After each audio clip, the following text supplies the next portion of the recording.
Hi guys, in this video I'm going to show you how you can place an image inside of an object or curve in Affinity. I'm going to show you two different methods. For the first one, you want to have an image in your file and then you want to have a curve. I'm just gonna use one that is already generated so it's easier, but you could also do whatever curve you want and design one yourself using the pen tool or the pencil tool. I'm just gonna take the star as it fits quite good to the picture, I think, and then just choose whatever size you want. I'm gonna move it in the center a bit, and now it's quite easy. Just go to the layers panel and drag that picture on the object or on the curve, and then you also can see that place inside text that pops up, and then you have the picture inside the star. If you select the star, you can move the star with the picture inside around, and if you double click on it, you can then move around the picture inside of the star.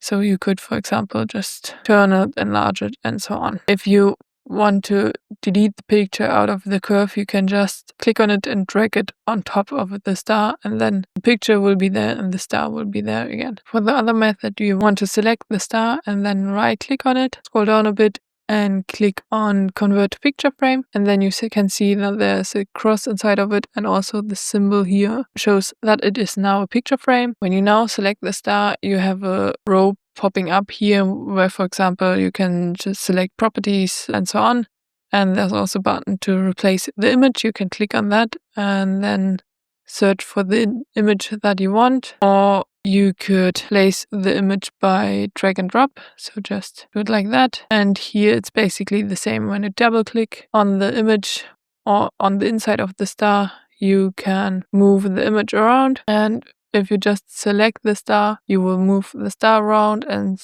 change the size of the star. But here it's a bit different to the method before, because here when you click on the star, you also have this cross in the middle where you can move the picture around as well, and also rotate it with this handle on top, and you can enlarge or decrease the size of the picture with this slider below the object. So you have a bit more functionality, I would say, or easier accessible functionality with the second method compared to the first one. I hope this video was helpful, and if you have any questions regarding Canva or Affinity in general, just put it down in the comments below.